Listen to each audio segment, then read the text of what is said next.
essa decisão também. Ah, é?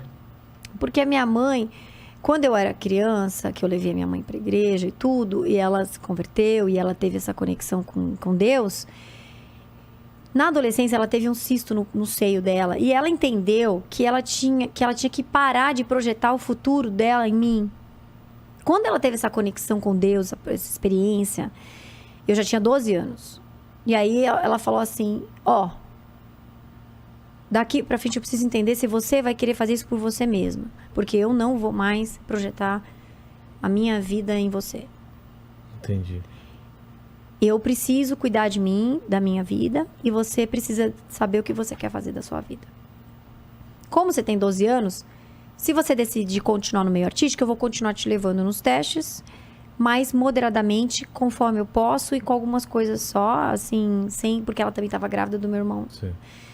E você vai também fazer menos, porque você vai ficar em casa, porque você vai me ajudar a arrumar a casa, fazer comida pro seu pai, porque agora vai nascer um neném, a gente vai...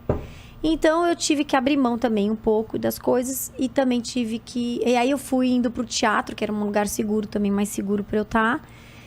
E ela ali rompeu com o sonho dela. E ali, só que eu falei, agora é meu. É sua decisão. É minha decisão. Então, só que quando eu era criança, eu tinha uns 8 anos mais ou menos, ela sonhou que eu tava no púlpito da igreja cantando de máscara e com uma lingerie transparente.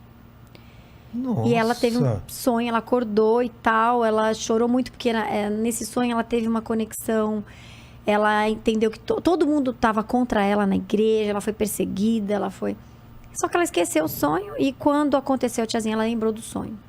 Que doideira, ela teve um sonho desse que não tinha nada a ver na Teve um déjà vu, né? É.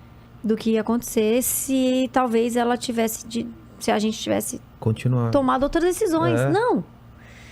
Eu não sei, Vi. Não dá pra saber. Não dá pra saber. Não dá pra Poderia saber. acontecer comigo depois de 2 anos numa novela e eu virar protagonista de uma novela. Não sei. Não dá Tô pra falando saber. assim, às vezes eu adiantei também uma outra coisa que teria também, às vezes foi... Não sei, não importa. O importa é que foi minha história, e que é uma história linda, de superação e artística muito, Claro. muito bonita. Porque foi a minha escola. A minha vida é a minha escola. Essa experiência com a fama foi a minha escola. Porque depois disso eu fui estudar, investi o dinheiro, morei fora, fiz Antunes Filho, estudei com os melhores mestres, os melhores professores, trabalhei com os melhores atores de São Paulo, no teatro, no cinema. Eu ganhei muita ferramenta, muita coisa que me ajudou e me impulsionou muito. Então, né? Você fala, nossa, foi demais, entendeu? Se você falar pra mim, olha, Suzana, se você pudesse voltar, você mudaria alguma coisa? Talvez sim. A Playboy eu acho que eu mudaria. Você porque não eu não faria, gosto, realmente eu não faria, não teria feito. Mas a parte da tiazinha foi muito artística. E tem muita conexão isso que com eu ia a falar. beleza, com a arte. E teve o lance de tirar a máscara, Tem né? Era uma coisa da máscara. Então, assim, é algo muito simbólico, entende? Onde foram feitas as fotos da Playboy? Uma foi em Nova York, New Orleans e Nova York. Então, assim, mas eu acho que pela nudez, sabe? Entendi. Pelo nu em si. Que é algo que me incomoda, que eu não curto e tal. Que eu me arrependo. Então, mais nesse sentido. Agora, a arte é fenômeno que a cabeça das pessoas é a cabeça das pessoas. Você não tem controle, né? Ninguém tem controle, né, sobre isso. E o que me trouxe de bagagem, de experiência, de tudo, pra você é também, maravilhoso. Não, é injusto pra você também pensar, se fosse hoje eu não faria, mas hoje você tem outra cabeça. Tem que pensar aquela menina naquela época. É verdade. Não é dá injusto pra... porque assim, eu me arrependi lá. Porque o arrependimento, eu devo respeito ao de hoje, de manhã, do que eu pensei. Exatamente. Eu não devo respeito de 20 anos atrás. Claro. Porque primeiro que ninguém vive de passado e ninguém vive de arrependimento. Porque uma vez que ninguém vive, a pessoa vegeta. Não, e hoje você é uma pessoa Graças à minha história. Graças à história, inclusive, disso. Exatamente. Toda a cicatriz da gente, tudo que a gente passou, constrói a gente aqui. Exatamente. Se você não tivesse feito aquilo, talvez você fosse outra pessoa, né? Então não dá pra saber. Exatamente. Todo o conhecimento e toda a espiritualidade também que eu atingi. Mas você devido à sempre minha teve. história. Mas mesmo Sempre naquela tive, é época, eu lembro verdade. que a gente conversava muito. Você sempre teve uma ligação muito com esse lado espiritual, assim. Verdade, Vi. Sempre- E eu sempre foi imagino, assim. o seu conflito mesmo naquela Eu época. vivi muitos né? conflitos, muito Porque fortes. tinha uma fama, uma pressão, tipo, eu tenho que ajudar minha família, essa é a chance de eu ganhar dinheiro. E ao mesmo tempo fala, putz, tá, mas o que eu faço depois, né? E aí? O que você fazia quando você colocava... Nada, eu tinha pesadelos. Então... Não, simplesmente, eu sempre fui uma menina conectada, né, assim, desde criança, espiritualmente. Então, quando aconteceu tudo isso, eu sentia tudo o que estava acontecendo. Que era E eu produto falava, licenciado, gente... né? Era caderno, era roupa, era tudo. E aí, eu tinha essa consciência, aí eu simplesmente dormia.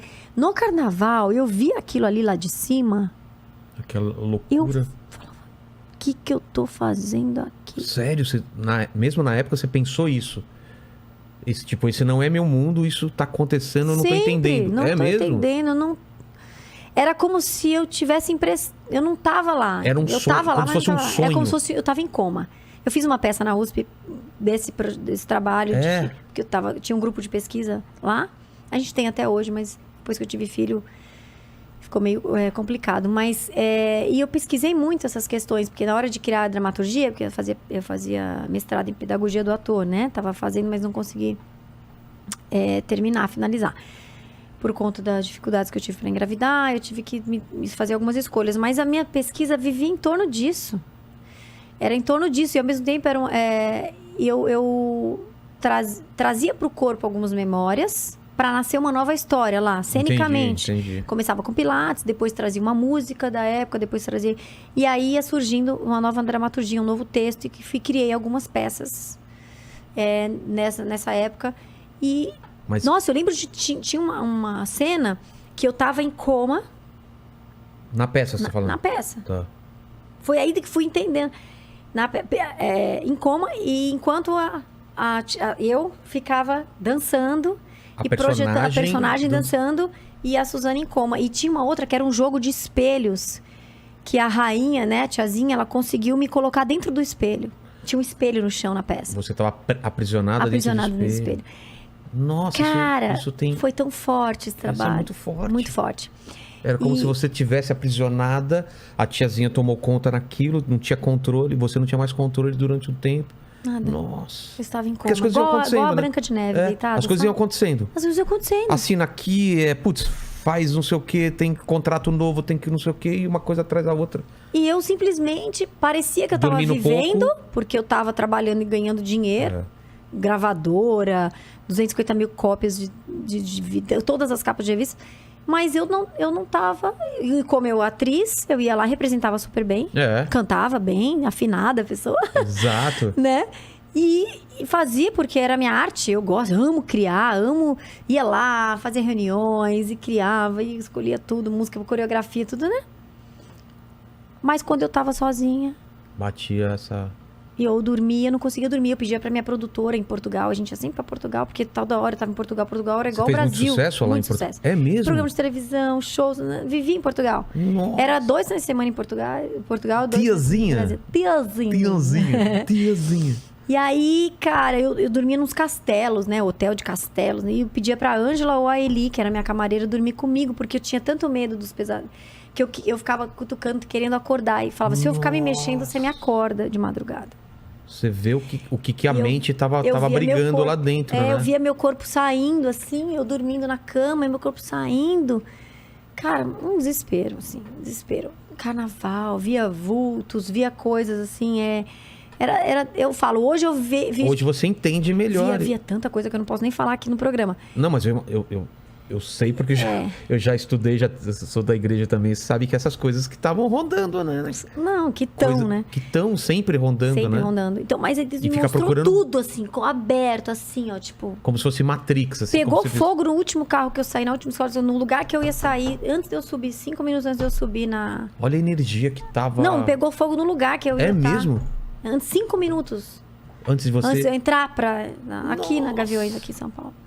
E aí jogaram, e aí arrumaram, porque era pluma de bichinho de pelúcia, o Sei. tecido. Que pegou fogo. Bem na hora antes de entrar. Nossa. Então, assim, tinha muitos sinais, muitas coisas, assim, né? E eu como essa menina inquieta e que com a alma cheia de sonhos, né? E desejos e cheia de... E essa conexão espiritual que eu não... Por mais que eu não tava na igreja, mas eu... Não, ela não é quebrada. A igreja, né? É. Ela não é quebrada. Uma vez que você conhece, dificilmente você consegue...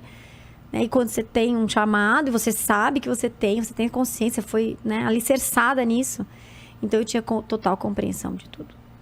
E por isso que durou pouco tempo. Parecia que foi muito tempo, mas durou pouco tempo. Mas foi intenso, pelo menos, e foi uma coisa que ficou e tá marcada na história, e é isso, aconteceu. Isso. De repente você poderia também viver uma decadência com o personagem, que seria muito mais triste. Não dá pra gente saber. Não dá pra gente saber. Não dá pra saber. Não, eu acho sei que foi... acabou na hora certa. Vendo hoje. Não é na melhor época, você parar no auge do que o Pelé que parou de jogar no auge. Na época eu também fui das pessoas que falei, ela não pode parar isso, mas hoje eu entendo perfeitamente o que você fez. Não, e a depressão, né? Que eu tive. E talvez as Mas a doenças depressão- que eu teria depois, se eu não tivesse parado, né? Mas bateu depressão naquela época ou depois que você parou e Depois, e aí também. porque na época não dava nem tempo, Não, né? síndrome do pânico, várias De coisas. não sair. De não sair, de não querer sair. É porque daí eu queria virar anônima, né? E aí não dava mais. Não, esquece, não tem Como? como.